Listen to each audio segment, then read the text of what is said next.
Bersih. Alhamdulillah kayak paling selamat pedot nang besuk sih Anas.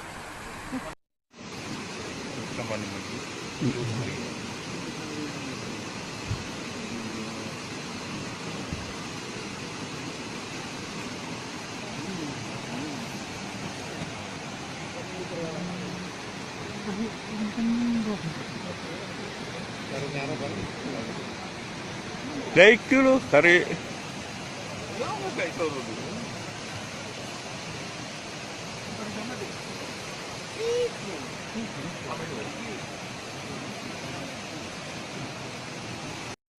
Iya, banjir. Tapi ngalor.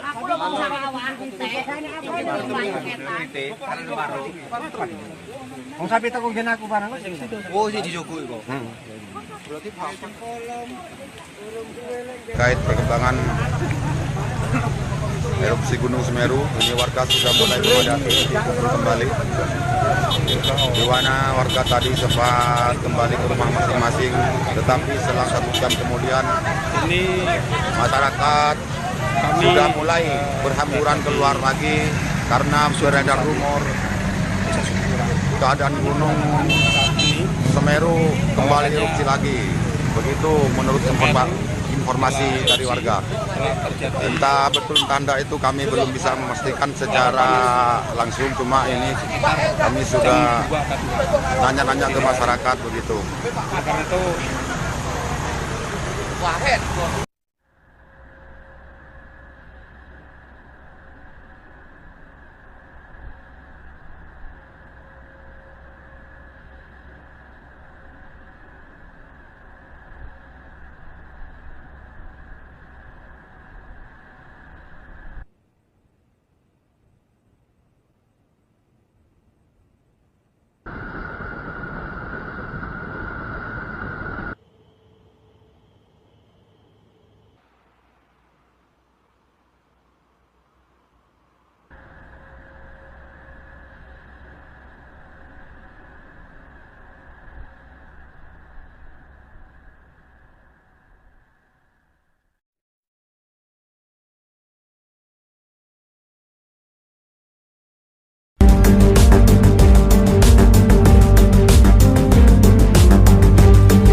مسیر فلکی زندان تا پل علی هاشمی.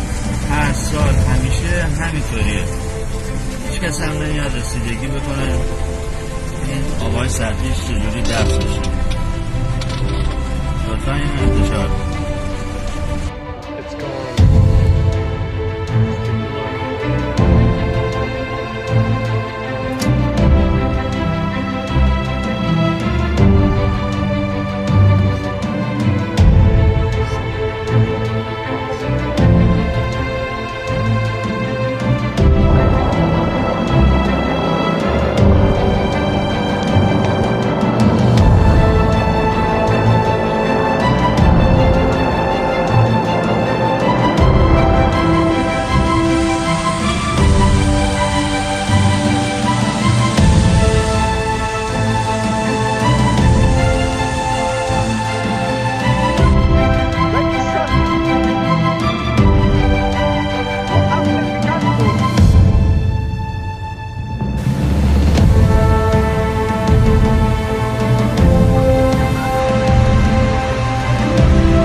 كف حسين، هلا مش وقتها.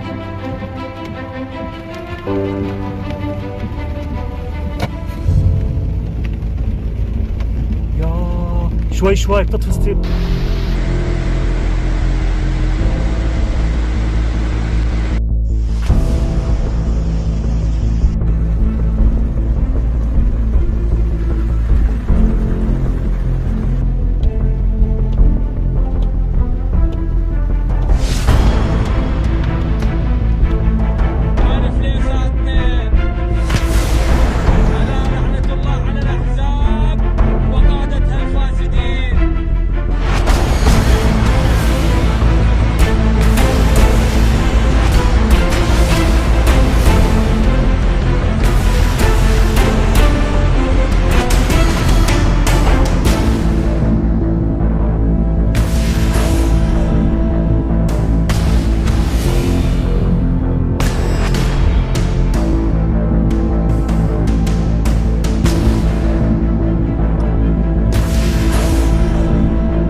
husband and wife from nearby Manning claim they're being held captive in the British Virgin Islands. Lynn and John Hines say they were taken into custody in mid-November after accidentally sailing too close to shore. The British Virgin Islands has prohibited U.S. visitors during the pandemic. Meg Oliver spoke to the Clarendon County couple who are now in a government-mandated 14-day quarantine. This is the hotel in the British Virgin Islands where Lynn and John Hines say they've been forced to stay for almost 2 weeks. How uncomfortable is it living there? Extremely uncomfortable.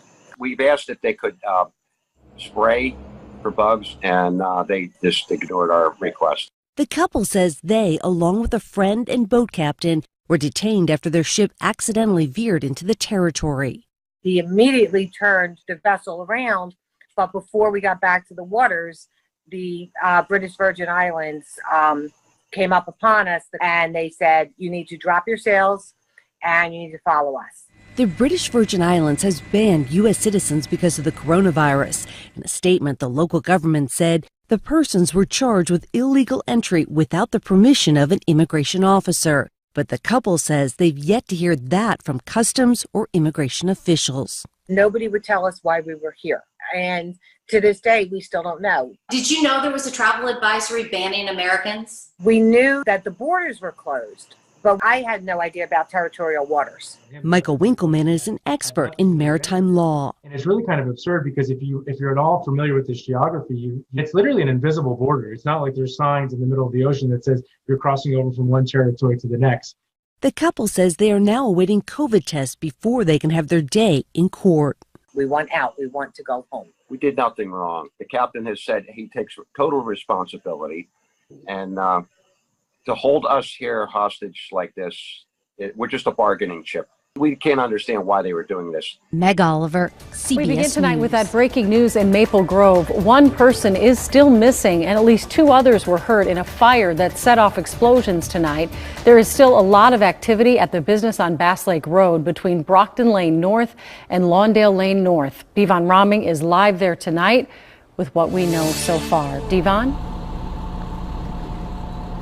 Hey, Julie, firefighters are here trying to put out the remaining hot spots in the building behind me after that fire broke out earlier this evening, shortly after 6 o'clock. Now, take a look at some of these images we received from some folks who were out here standing by as this building went up in flames. You know, what makes this incident even more frightening is that there were 3 people inside of the facility at the time of the fire, and that's according to the Maple Grove fire chief. And we're told when fire rescue crews arrived, 2 of those people were outside of the building, but the 3rd person was missing, and at this hour is still missing. Take a listen to what the fire chief said caused this fire, he thinks caused this fire, and why it spread so quickly. They store utility vehicles, campers, boats, and this time of year they tend to take the propane tanks off and store those inside, so a pretty heavy fire load. At this point it's more a matter of digging through the debris to do the investigation and to confirm whether there's actually still a person inside. Now, officials say 1 person was taken to the hospital with unknown injuries, while another person was treated here at the scene. And officials are actually having to bring in heavy machinery, we're told, to move some of the debris at this building to help expand their search efforts. The Territory Government isn't shying away from the fact that its new plan for a post-COVID economic recovery is a gas-fuelled one. What we need to see happen and clear plans around is how do we turn gas that is found in the Beetaloo into manufacturing opportunities in the Northern Territory. The government wanted a plan to create a $40 billion economy in the medium term. It set up an Economic Reconstruction Commission to advise on this and now admits that target was overreach. That is ambitious. Some might say too ambitious.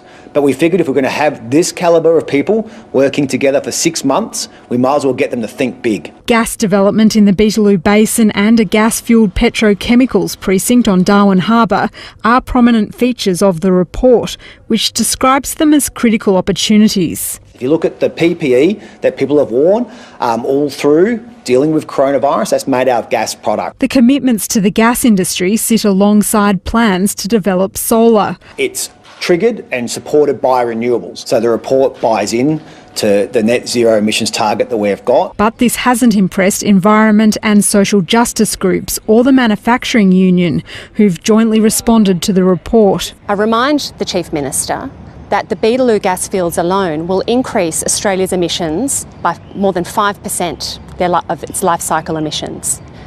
That is unable to be offset in the Northern Territory. This won't be happening even in the medium term, as far as we can see. That's that far off.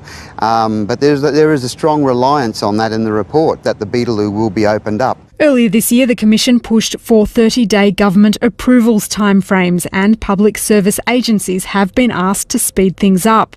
Some feel controversial new laws forcing a Darwin Dan Murphy's decision took this suggestion too far, but the government disagrees and maintains the Commission had no input into this. No and no. Dan Murphy's is an excellent example of a government that is not listening to the community, of a government that is not following due process. The government's asking its agencies to have implementation plans ready by early next year.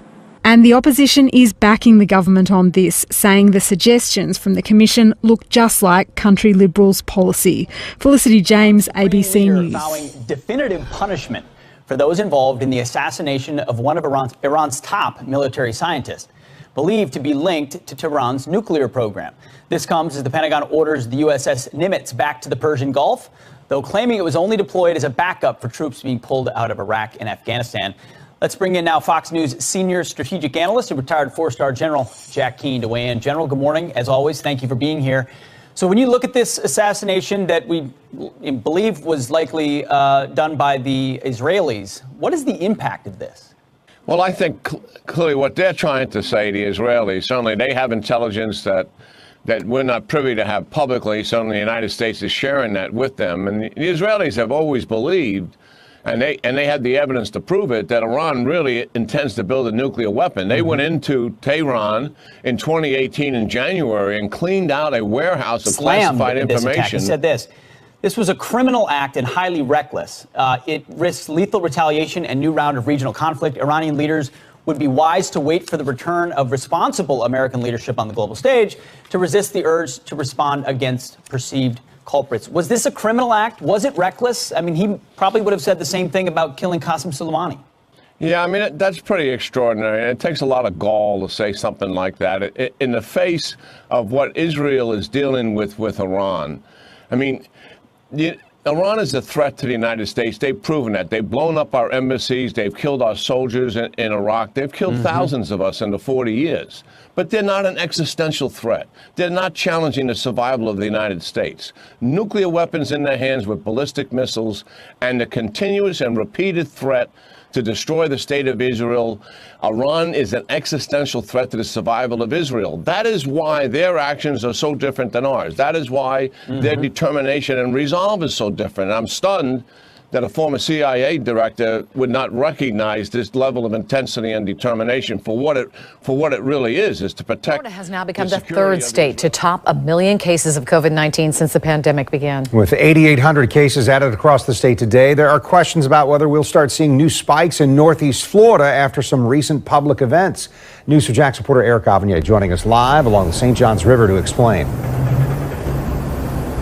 Yes, 4 nights ago, large crowds of people gathered here along this pathway here next to the St. Johns River to watch that annual light boat parade and, of course, the fireworks display here on the river. Some of those people, or shall I say many of those people, were wearing a mask, but many were not. And now there's concerns over whether or not we'll start to see a spike in cases as a result of holiday events like that one.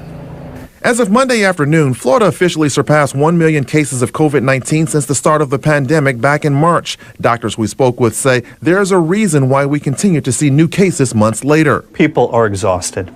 They're exhausted by this. We are all so tired of this. It's been going on for so long now, and people just want a little bit of normalcy back. Evidence of normalcy was this past weekend when large crowds of people closely gathered along the St. Johns River in Jacksonville to enjoy the annual light boat parade. In this video, many people are wearing a mask, but there are a lot of people who are not wearing a mask. There is also people smoking and blowing their smoke around others who are not wearing a mask. The 2 doctors I spoke with say these images raise concerns. At least it was outside, still without wearing masks and not social distancing. It's worrisome. Even though it's outside, would that still be considered an example of what a super spreader would look like? It could be. It certainly could be. We've seen super spreader events that have occurred outdoors. You could have somebody who's minimally symptomatic or maybe even asymptomatic that's passing the virus because of the close contact. Here in St. Johns County, all public winter holiday events have been canceled because of the pandemic, all but the annual Nights of Lights. Thousands of people come here to see the place lit up. Some gather in groups and some keep their distance. Some wear masks and some don't. Me, personally, I've had no surgery, so medical issues, so I don't want to wear it long periods of time. So, and what about you? It's just an open environment, just enjoying the night, sir. Enjoying the night and hopefully not getting sick. It's worth pointing out that right after I spoke with that couple, another man who was listening to their response about not wearing a mask weighed in and said that there was no need to wear a mask because, according to him, COVID-19 was fake. Of course, that is the mentality we face sometimes when we ask people on the spot about why they do not wear a mask when they're in those crowded situations. Coming up at 11, we're going to take a closer look at the Florida COVID-19 infections and what is trending in the state. Wildfires there in the US and California in particular, of course, but Siberia is not a place you would expect to find them. But they are there. They were particularly bad this summer, and that's got people worried. Wildfires and a record-breaking 108 degrees in a part of the world you might not expect. These sunbathers are in Siberia, posing on Instagram, cooling off on a glacier. The world's coldest region has been warming up. Lately, it seems like the warming starts to be more pronounced in the permafrost regions, especially in Alaska and in Siberia. What has scientists worried is that the fires themselves cause warming, meaning more fires. The permafrost is about 4 feet below the surface and several hundred meters deep. It is 50% water. As the name permafrost suggests, permanently frozen. Now it is melting, literally moving the ground. Newton Alexeyev lives in Yakutsk, a city of around 350,000. Built on permafrost, where the smoke of wildfires is clogging up the air and buildings are starting to crack. This house went down because permafrost was melting. Do you see the ground level? It's much higher than the windows. It became a swamp. Do you see these cracks? That means like one part of the building went down. This part of the parking lot is lower than this. And that's different from the past? Yes. It's not just Newton's hometown.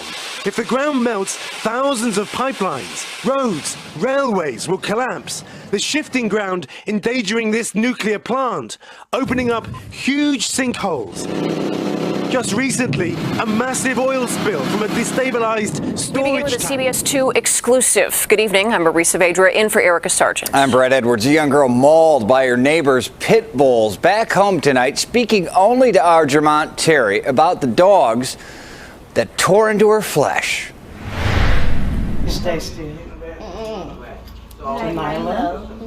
A grandmother changes bandages as Janila Wise is on the mends. The 13-year-old will need lots of tender care over the next few weeks after stepping into this alley behind her house. It was 2 dogs and I've seen them before. Those dogs would normally just bark. I mean, every time I come out the house, they like always have to look. It's a gate right there. But Monday night, as Janila tried tossing the trash, 2 pit bulls attacked. I was trying to like get away, but they were still on me. The pit bulls locked in on Janila's leg. I felt them mostly biting on this leg. The dog's owner rushed out but could not gain control of his pets. A few kicks allowed Janila to break free, but she fell. That's when the dogs pounced on her. When the dog got off of me, this finger was just like pulled back and that leg was open. This ear was detached. She broke free only after the dog's owner shot both, killing one dog. I didn't even hear the gunshot, surprisingly. I didn't even know he had guns until they said something.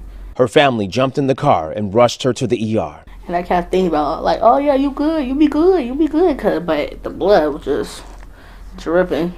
I was also giving affirmations, but at the same time, hearing the pain in her voice. Grandmother Cheryl, who's a registered nurse, is grateful J survived this attack. And when it comes to the dog's owner, he took it upon himself to do what was necessary to get those dogs off of my granddaughter. I'm grateful. But the family is furious the attack happened in the first place. You just got to know your dog and know that that particular breed needs to be chained. The family says what played out in this alley this week is the second time those dogs brought pain to their family in a year. Last time was Christmas Eve. I spent it at a veterinarian's office. They claim the dogs mauled their small pet and this time left Janila like this. We've seen where the dogs have been out before. That's, a problem.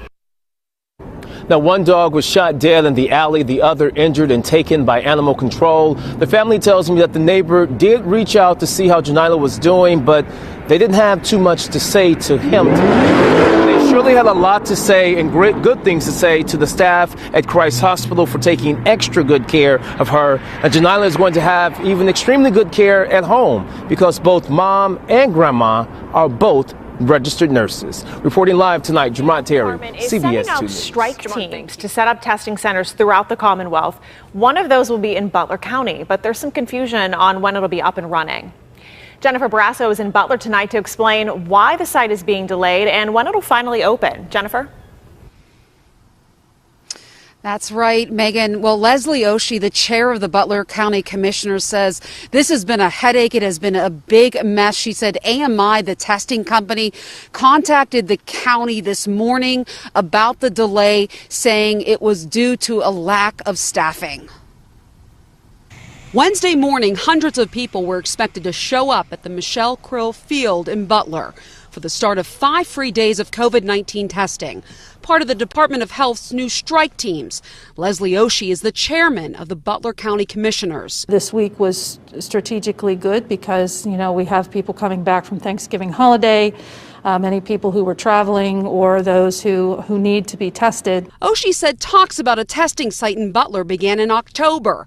Then less than 24 hours before the start, she said the testing company AMI emailed the county announcing a delay, citing staffing issues. AMI, the testing company, is that they wanted to have additional staffing or they didn't have sufficient staffing. We're the only county that has had the delay. Oshie said AMI announced a new start date beginning this Friday. She never heard from the Department of Health. This was going to relieve, some of the hospitals' testing site capacity because they have been very, very busy. And with nearly 4,700 COVID-19 cases, 80 deaths, and 40 patients in the hospital, Oshie says access to testing is paramount. I'm disappointed, obviously. I think it's, especially to have to do this in the 11th hour after we had already released the information. Now, Department of Health spokesman said the delay was necessary because of staff coming from other test sites. You're looking at Michelle Krill Field. This Friday, you can come here for free COVID-19 testing. You do not need an appointment. You do not need to show symptoms for COVID-19. It's a first come, first served basis. They have a drive-through or you can walk in to get tested. Reporting live, Jennifer and restrictions Barrasso, tighten up, KDK. there are those desperate to see aging loved ones living now in nursing homes. This week, a Hamilton man will take his plea to the State House. WCPO 9 News reporter Kristen Swilley shares how he's holding out hope for a shift in policy across Ohio. Because of COVID, Scott Reynolds is only able to see his mother through the window of her facility, but he hopes speaking before state legislators Thursday will open doors. It's finally here after 9 long struggling months. Scott Reynolds was visiting his mother when he learned he'd have to leave her facility because of the new pandemic protocol. That was in March. He's rarely seen her since. That's why he's advocating for Ohio House Bill 770. Which would allow a caregiver such as me, a family member, to go in a facility during a pandemic, COVID, to be with our loved one. That way they have some familiarity. Reynolds' mother has Alzheimer's and COVID-19. He says he'd be willing to risk his safety to be with her. a message his local representative invited him to share with lawmakers. We need to figure out a solution to where we can still be connected to that family member. Paula Smith works for the Council on Aging, focused on seniors trying to remain independent in their homes. She says even they are feeling the strain. We really became concerned as this drug on that seniors were feeling very isolated. They were lonely. They were feeling forgotten. It is important for people to have visitation. Pete Van Runkle leads the Ohio Healthcare Association. His mother has dementia and is also in a nursing home. He says virtual visitation is safest for now, but encourages facilities to allow compassionate care visits. We would love nothing better than to be able to do that, and it's been crushing to our staff, our folks. That day may be months away. But Reynolds says even if it's too late for his family, the bill could make a difference for others statewide. I know that I've done my best and I've done what I was supposed to do. Reynolds is scheduled to speak in Columbus this Thursday at 11 a.m. Kristen Swilley, WCPO. We've been very concerned about this for the last couple of weeks. More than 15% of North Texas hospital beds have been filled with COVID-19 patients for 5 days now. If we hit 7 days above 15%, a governor's order will shut down North Texas bars and drop restaurants to 50% capacity in this 19-county region.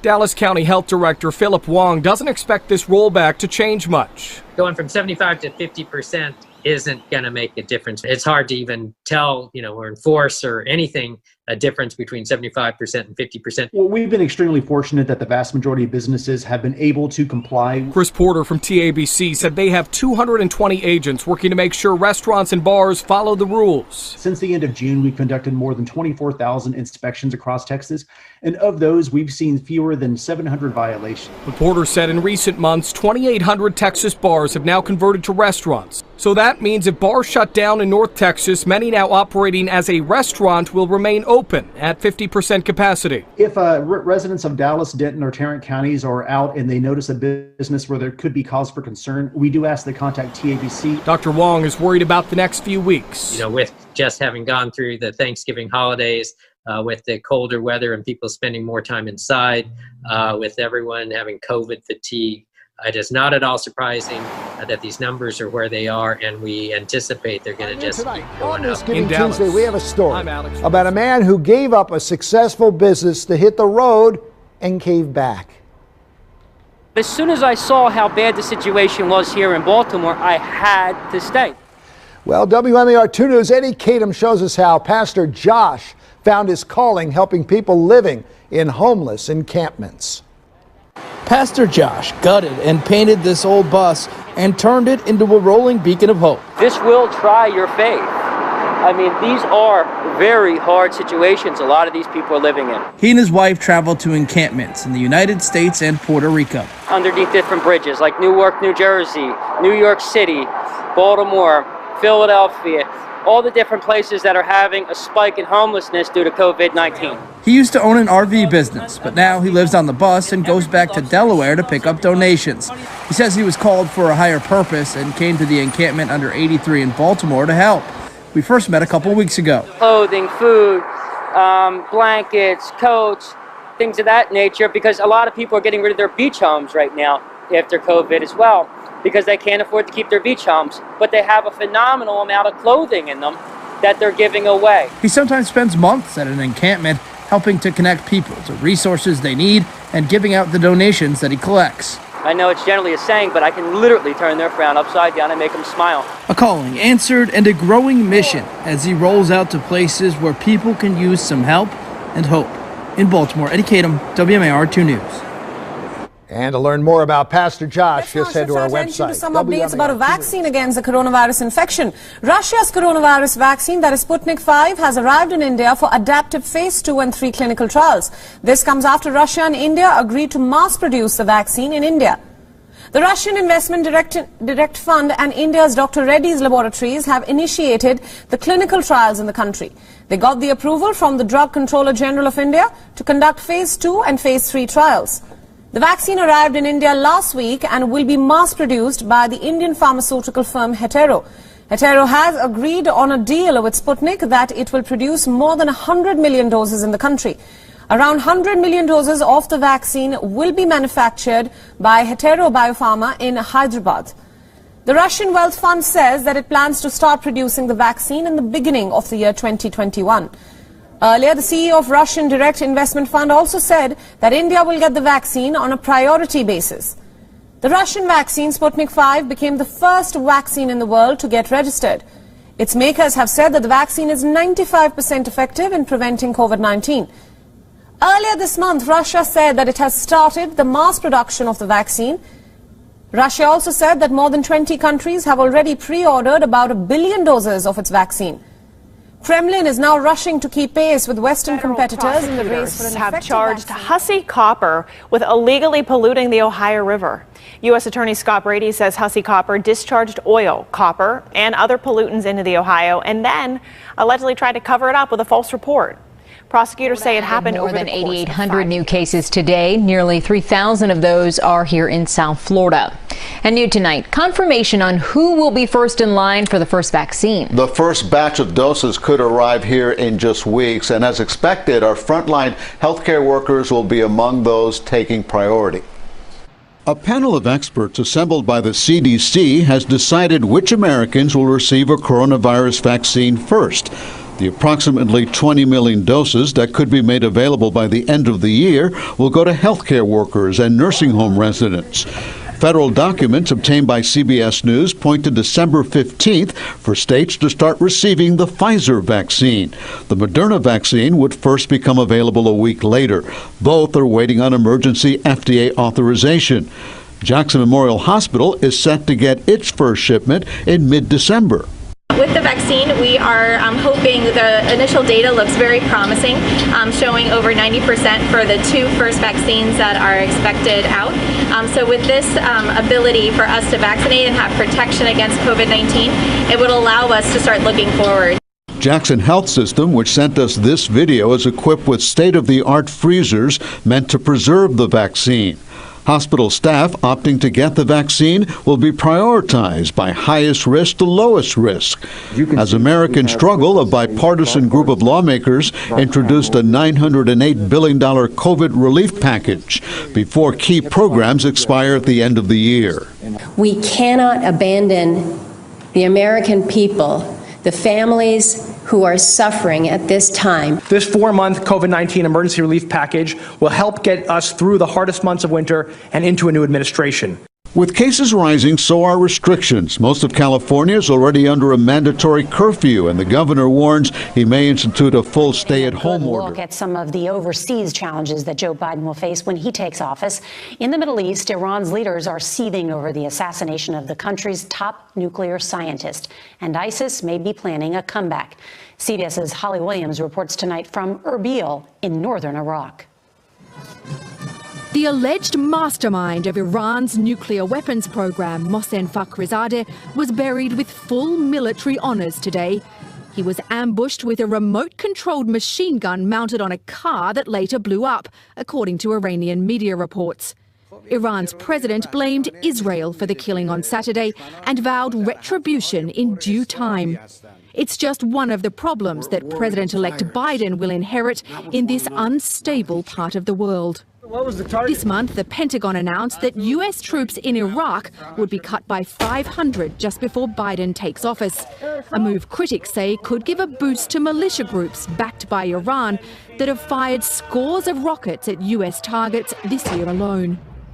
At this command center for airstrikes in Baghdad, a place the U.S. military calls the Shark Tank, General Ryan Rideout told us that constant surveillance is also needed to stop ISIS from regrouping. If you stop patrolling, stop going out, you potentially could have it come back. It's thought that thousands of the extremists are still at large. In neighboring Syria, we went on patrol with the 82nd Airborne Division. They're working to stop ISIS regaining control of lucrative oil facilities like this one. If we're not able to move around, that means ISIS can. That means ISIS is getting in with the population. They're influencing them. A surprise explosion at the Iraq-Syria border sometime between Saturday and Sunday, now confirmed by local officials to have killed a commander of the Iran Revolutionary Guard Corps. Senior IRGC commander Muslim Shahdan and several of his entourage, killed in his car in an apparent overnight drone strike.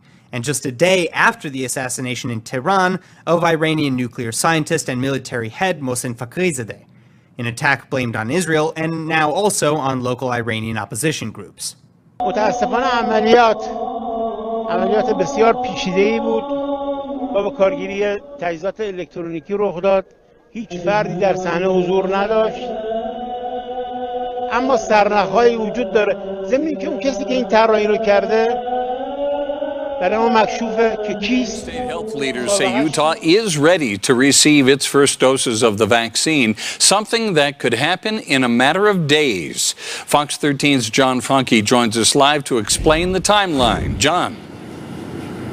Yeah, guys, back in October, the health department here announced that those essential healthcare workers would be first in line to get the vaccine. And if all goes according to plan, the vaccine could be here for them by the end of next week.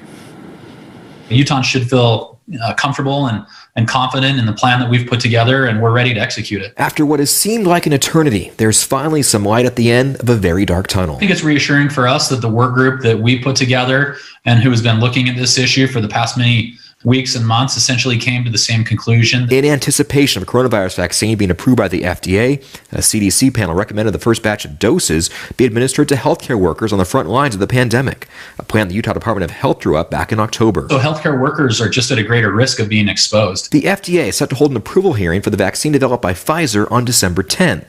If it's approved, they could be shipping vaccine within a matter of hours. And certainly not more than a full day. The health department plans to distribute the vaccine in phases. We've been working to identify the hospitals in Utah that are responsible for caring for the highest percentage of COVID-19 patients. Following those essential healthcare workers, phase 2 includes those who live and work in long-term care facilities, people who work in essential industries like education, transportation, senior citizens, and other high-risk individuals. The group can likely be vaccinated after the new year. The timelines are tricky and they're moving constantly. We imagine that February, March is when we will start getting into that phase 2, but it's possible that we get there earlier. The health department hopes to have the vaccine available to the entire population by June or July, a prospect of hope, but not a reason to let down our guard. This is not a switch. We're not going to turn this on overnight and things are going to be able to be back to normal. It's still going to be really important that people continue to take the safety precautions that they've been taking all year until there is mass uptake on this vaccine. Another big question is just how many doses Utah will get. Well, think of it this way. Utah is about 1% of the country's population, so the state expects that the feds will send about 1% of the doses that they have available. It's a complicated process, but one that is finally becoming more clear. Live on the Hill, John Funke, Fox 13 News. Because of the pandemic, a lot of people are out of work. A lot of people are desperate. Coming around the kitchen. There are more crimes that are being committed. In the NIV team, Bell Enforcement. And I think with the quarantine, it may have been a good idea at the time, but we realize now it wasn't such a good idea for such a long time. I got her. Put your hands up, turn around. Put your hands on your head. Don't move.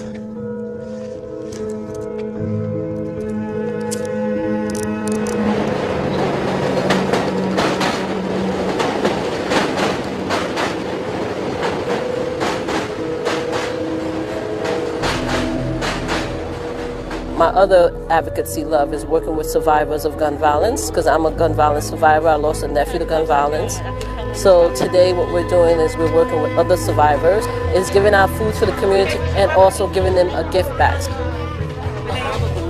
You're welcome, sweetie. Well, May 5th, 2014, my son got murdered down the block.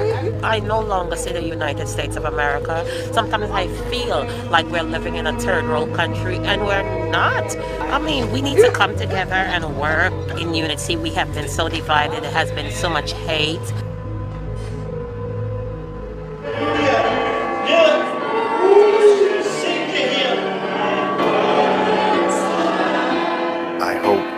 Pray that we come together as a nation, no matter who is the winner, and that we go forward as a nation, and we'll have elections in the next 4 years. Let's do it at the voting station. Let's fight there.